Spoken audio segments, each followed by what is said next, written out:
ठीक है। अब आप कहोगे सर ये जो पीछे सवाल है 1 11 111 अप टू nth टर्म, मतलब इसमें यूं नहीं निकालनी कि 20वीं टर्म निकालनी है 30वीं निकालनी, अप टू एन ये सीरीज लास्ट तक जाएगी कहाँ, ये अपने आप में एक फॉर्मूला बना के लेके आएगी नीचे। ठीक है, बेसिक यूज होगा यही। ठीक है, और इस सवाल में अपने आप में एक फॉर्मूला अलग से बन जाएगा। राइट, कैसे बनेगा वो समझाते हैं। और इसमें ट्रिक क्या है ना, तो ये दिख रही है डिफरेंस सेम, 11 में से गया 10, 111 में से 11 गया 10 तो नहीं आएगा, कम से कम डिफरेंस सेम नहीं है। और 11 डिवाइडेड बाय 1 या 111 डिवाइडेड बाय 1 और रेशो भी सेम नहीं बैठ रहा।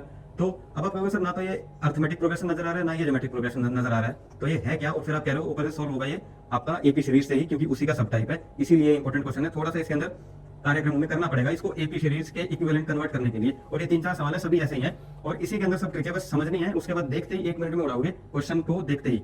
ठीक है, शॉर्टकट में बताऊंगा कैसे, शॉर्टकट में वही ऑप्शन में n = 1 पुट करके कैसे करना है। ठीक है, तो स्टार्ट करते हैं। जैसे कि 1 11 111 nth टर्म हमें निकालनी है, nth टर्म हमें निकालनी है, ना तो ये एपी नजर आ रही है ना ही जीपी नजर आ रहा है। अब नहीं नजर आ रहा है तो कुछ ना कुछ जुगाड़ लगाना पड़ेगा इसमें। कैसे लगाएं? अगर सर मैं इन सब को 9 से मल्टीप्लाई कर दूं तो कोई समस्या तो नहीं? कोई समस्या नहीं सर, कर दो 9 से मल्टीप्लाई, ये लो 9 से मल्टीप्लाई कर दिया। अब ऐसा तो है नहीं 9 से अपना जब मर्जी आए मल्टीप्लाई कर दिया हमने, इसको बैलेंस करने के लिए 9 से डिवाइड भी कर दिया, 9 से 9 कट जाएगा, वापस वही आ जाएगी, कोई नुकसान तो नहीं किया इसमें किसी काम ने। ठीक है, अपना सिर्फ काम निकालने के लिए थोड़ा सा मैनिपुलेट कर दिया इस चीज को। राइट, अब 9 को मैं कैसे लिख सकता हूँ? 9 को मैं लिख सकता हूँ क्या, n - 1, 9 हो गया ये, प्लस 99 को 100 - 1 प्लस 999 को 1000 - 1 प्लस एंड सो ऑन, ऐसे ही चलती रहेगी। ठीक है, नेक्स्ट 1/9 तो हमारा है ही। अब 10 - 1 9 हो गया। ठीक है, अब 10 - 1 है तो मैं इसको ऐसे लिख सकता हूँ 10⁻1 - 1 और ये ब्रैकेट प्लस 10⁻2 - 1, कोई नुकसान तो नहीं है इसमें किसी का भी, 10⁻3 - 1, 1000 को 10 की पावर 3 ही तो लिखते हैं, 100 को 10 की पावर 2 और 10 को 10⁻1, कोई खास फर्क तो पड़ा नहीं है इससे। अब फर्क यहाँ पे पड़ने वाला है। ठीक है, अब यहाँ पे आएगा नेक्स्ट लाइन में हमारा आंसर कैसे, और वो आंसर वेरीफाई कैसे होगा वो भी करवाएंगे। ठीक है, 1/9 आपका बाहर है ही, जो कि चल ही रहा है, ये ब्रैकेट सबके साथ है, अप टू nth है ये, अप टू nth। ठीक है, लिख लेना इसको।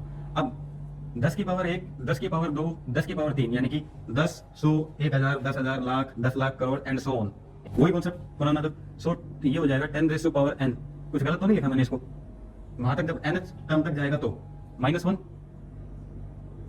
डिवाइड, ये साथ में है 1/9, ये हमारा आंसर आ गया इसका। ठीक है, अब इस आंसर को वेरीफाई कैसे करोगे? वेरीफाई या इन द सेंस की छोटे में कैसे करोगे? n की वैल्यू अगर मैं 1 पुट करता हूं, यानी कि अगर n की वैल्यू 1 पुट करो तो पहली टर्म आनी चाहिए, 2 पुट करो तो दूसरी टर्म आनी चाहिए, 3 पुट करो तो तीसरी टर्म आनी चाहिए, 1 और 2 दोनों पुट करके दिखाता हूं इसी सवाल में। n की वैल्यू 1 पुट करो, आंसर तो हमारा बन चुका है। n की वैल्यू 1 यानी कि 10⁻n, 10 की पावर 1, 10 में से 1 गया 9 डिवाइडेड बाय 9, पहली टर्म आ गई। n की वैल्यू 1 पुट करते हैं, n की वैल्यू 2 पुट करना, 10⁻2 - 1 और 1/9 है ये। ठीक है, 100 में से 1 गया 99, यही लिख दूं, ये 99 होगा, 100 में से 1 गया 99 को काटा 9 से तो ये 11 आ गया। सेकंड टर्म 11 थी ये। ठीक है, थर्ड टर्म n की पावर 3 पुट करो, 999 n की पावर 3 यानी कि 1000 - 1 डिवाइडेड बाय 9 है, तो ये कट के आएगा, ये हो जाएगा आपका 999 और इसको काट दो तो ये तीसरी टर्म आ जाएगी हमारे।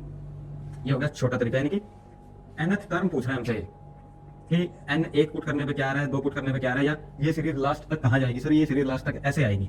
ठीक है,